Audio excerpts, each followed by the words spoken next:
জাতির এই টার্নিং পয়েন্টগুলোকে যেমন আমরা ধারণ করি, আমরা সিরিয়াসলি ধারণ করি 24কে। এই সংসদটা হঠাৎ করে এইভাবে হয়নি, একটা বিশেষ প্রেক্ষাপটে হয়েছে। বাংলাদেশের প্রথম জাতীয় সংসদ তার মেয়াদ পূর্ণ করতে পারেনি, দ্বিতীয়টা পারেনি, তৃতীয়টা পারেনি, চতুর্থটা পারেনি। 91 সালে গঠিত সংসদই তার মেয়াদ প্রথম পূর্ণ করে বাংলাদেশের স্বাধীনতার পর। 96 সালে দ্বিতীয় সুযোগ, 2001 সালে তৃতীয় সুযোগ এবং 2008 সালে যেটা হয়েছিল সেটাও পূর্ণ মেয়াদ পূর্ণ করেছিল। বাকি যেগুলা হয়েছে সেগুলাকে জনগণ হিসাবে দেখে না, মানে না, এর কোনো নৈতিক বৈধতা ছিল না। এরপরে এই নির্বাচন তো 26 হওয়ার কথা ছিল না। সংবিধান মানলে এই নির্বাচন হবে 29-এ, 26-এ হয়েছে 24-এর কারণে। 24-এর সীমাহীন ত্যাগ এবং তিতিক্ষার উপর অসংখ্য জীবনের বিনিময়ে, অসংখ্য আহত পঙ্গুত্ব বরণ করার বিনিময়ে এবং টানা 15.5 বৎসর বিপুল সংখ্যক মানুষের জীবনদান, তাদের খুনের বিনিময়ে, রক্তের বিনিময়ে, আয়নাগরের বিনিময়ে, জেল জুলুমের বিনিময়ে, দেশান্তরিত হওয়ার বিনিময়ে 24 সংগঠিত হয়েছে। আমরা 47, 71, মাঝখানে 52 আছে, 90 আছে।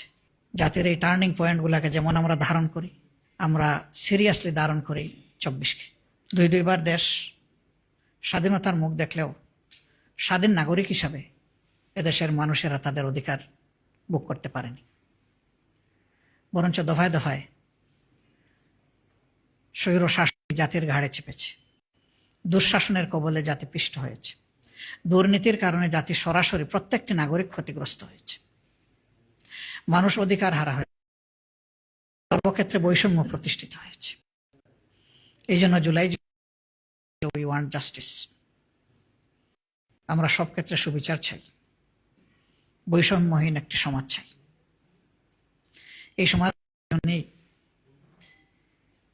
এবার এই নির্বাচনের সাথে আরেকটা নির্বাচন হয়েছে, সংসদ নির্বাচন এবং সংস্কার নির্বাচন।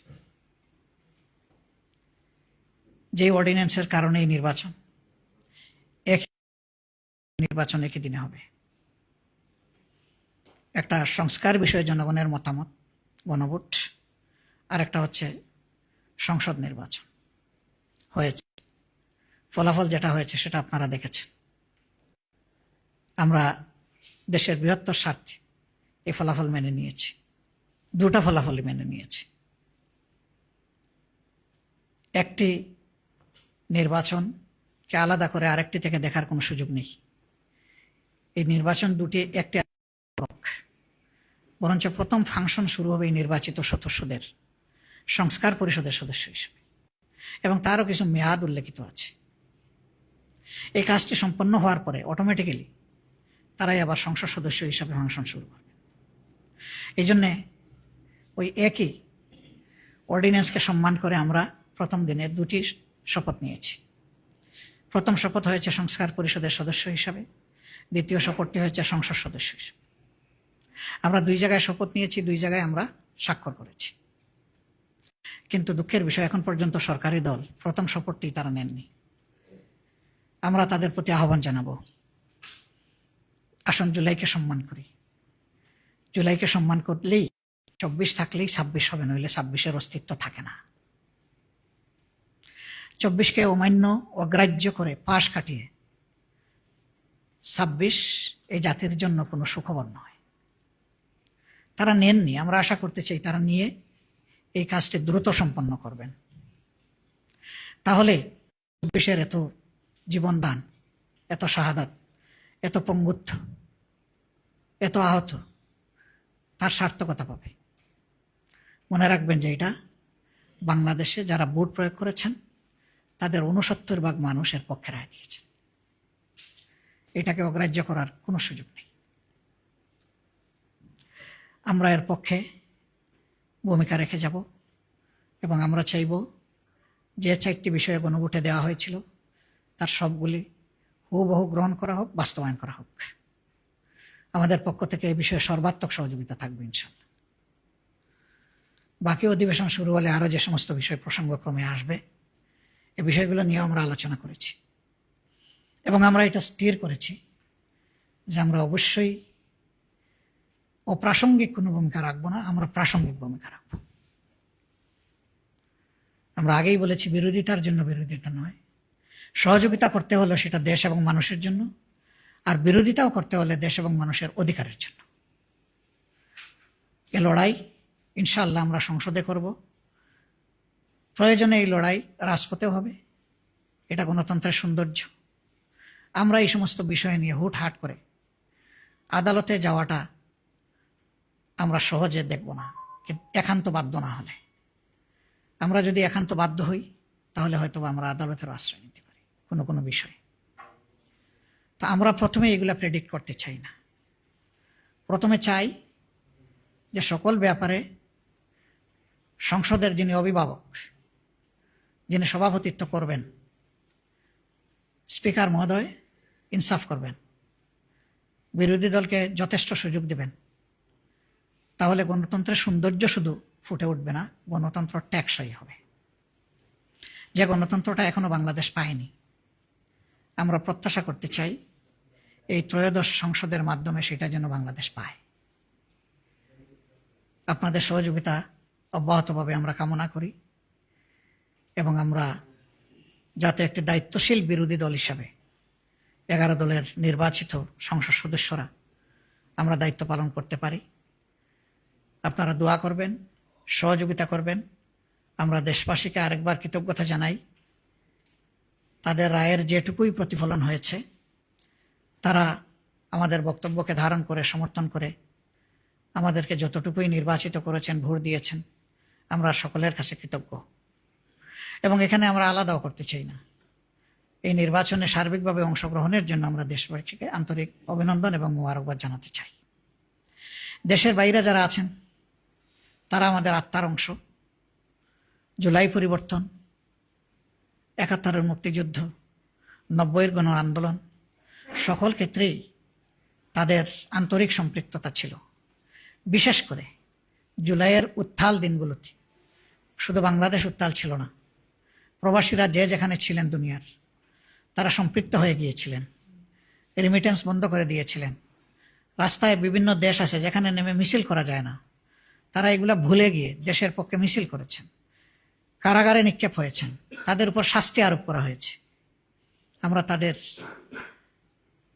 ভূমিকাগুলোকে শ্রদ্ধার সাথে স্মরণ করি।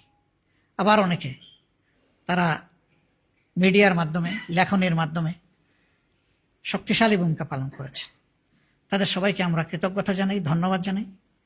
এবং একই সাথে বাংলাদেশের রাজনীতির মূল ধারায় আমাদের প্রবাসী ভাই বোনেরাও যাতে সম্পৃক্ত হতে পারেন, তার প্রথম পদক্ষেপ হিসাবে আপনারা জানেন আমরাই দাবি তুলেছিলাম যে প্রবাসীদের ভোটাধিকার নিশ্চিত করতে হবে।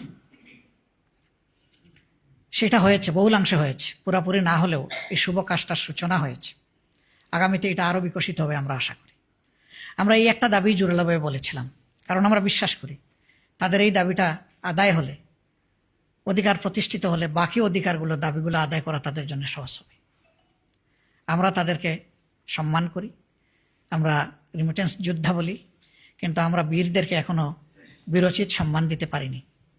এই জন্য প্রবাসী ভাই বোনদের সকল ক্ষেত্রে তাদের ন্যায্য পাওনা যাতে নিশ্চিত হয়, এই সংসদের মাধ্যমে আমরা সে লড়াই চালিয়ে যাব।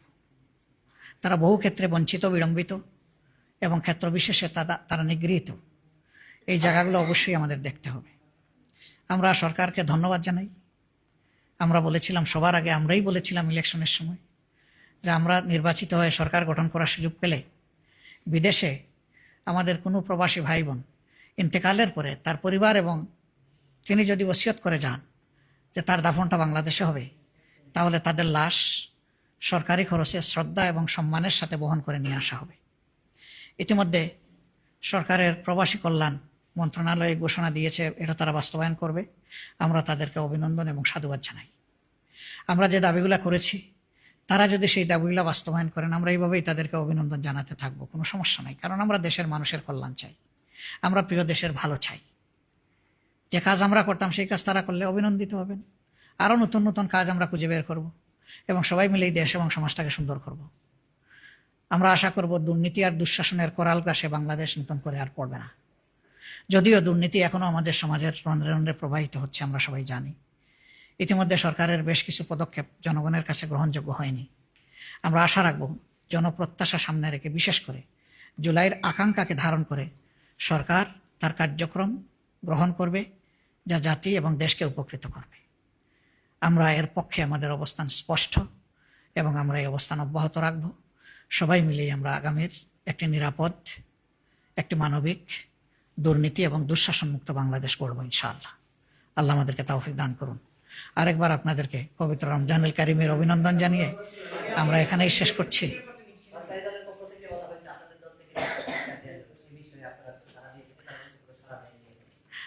হ্যাঁ, তারা নন অফিসিয়ালি আমাদের সাথে যোগাযোগ করেছেন, কথা বলেছেন, আমরা তাদেরকে ধন্যবাদ জানাই। আমরা চাই জুলাই সংস্কারের যে প্রস্তাব, সেই প্রস্তাবটা পুরোপুরি বাস্তবায়ন হোক। এর আলোকে বিরোধী দলের যতটুকু পাওনা আমরা অতটুকু চাই, এর বেশি চাই না। ওই প্রস্তাবেই আছে যে একজন ডেপুটি স্পিকার বিরোধী দল থেকে হবেন। আমরা খণ্ডিতভাবে এটা চাচ্ছি না, আমরা চাই প্যাকেজ, আমরা চাই পিসমিল, পুরাটাই সেখানে গ্রহণ হোক, বাস্তবায়ন হোক, এবং এর ভিত্তিতে আমরা যেন আমাদের দায়িত্ব, ন্যায্য দায়িত্ব পালন করতে পারি। আপনারা দোয়া করবেন।